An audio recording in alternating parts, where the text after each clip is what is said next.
সুপ্রিয় দর্শক, আসসালামু আলাইকুম। সবাইকে স্বাগত জানাচ্ছি আজকের গুরুত্বপূর্ণ সংবাদে। প্রথমেই জানিয়ে দিচ্ছি সংবাদ শিরোনাম, পরে বিস্তারিত।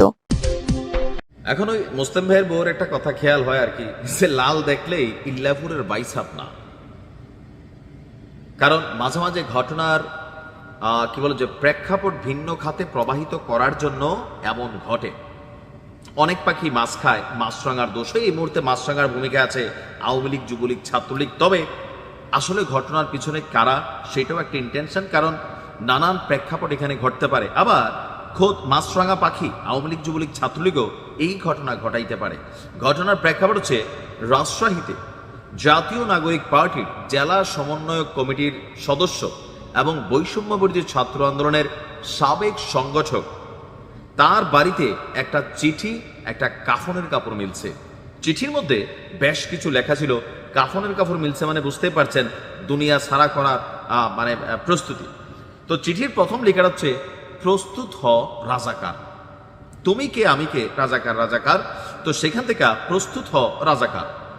তারপর লিখছে যে আপনার বাপ মায়ের দোয়া নে।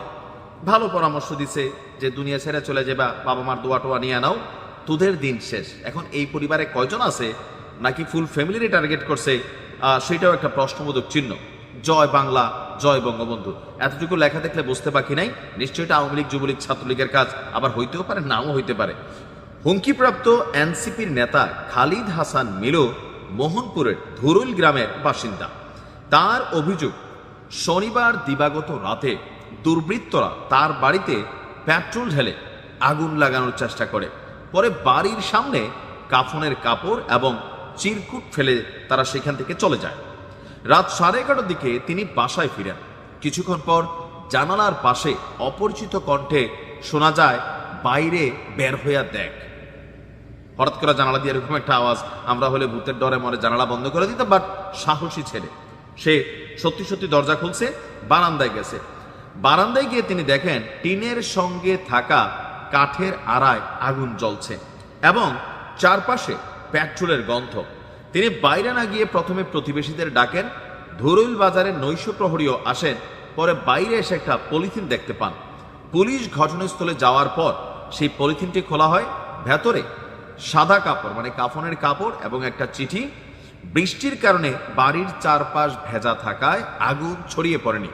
যে অংশে আগুন লেগেছিল তা নিভিয়ে ফেলা হয়, এমন হুমকি পেয়ে তিনি উদ্বিগ্ন এবং আতঙ্কিত।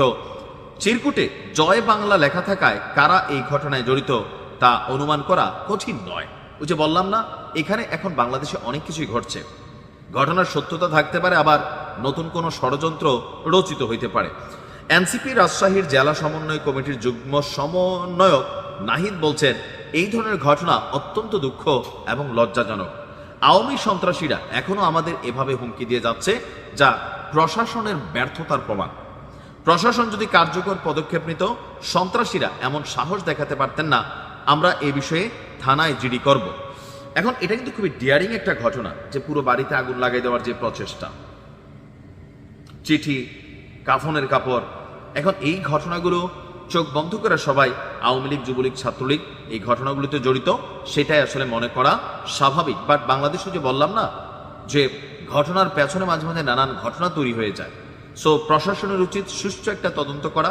পাশাপাশি এই সমন্বয়কে অতীতে কেউ কোনো হুমকি ধামকি দিচ্ছে কিনা, অথবা স্পেসিফিক তার বিরুদ্ধে বা তার কারো বিরুদ্ধে কোনো অভিযোগ আছে কিনা, সেইটা যাচাই বাছাই করে যে কোনো পদক্ষেপ নেওয়া উচিত। কারণ অনেক সময় ওই যে বললাম যে সব পাখি মাছ খায়, মাছরাঙার দোষ হয়।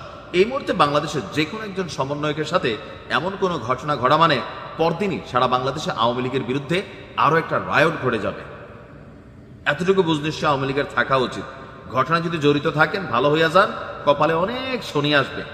আর প্রকৃতপক্ষে অন্য কেউ যদি ষড়যন্ত্র করে, সেটাও একটু খতিয়ে দেখা উচিত। আমরা প্রকৃত ঘটনা জানতে চাই। ভালো থাকুন।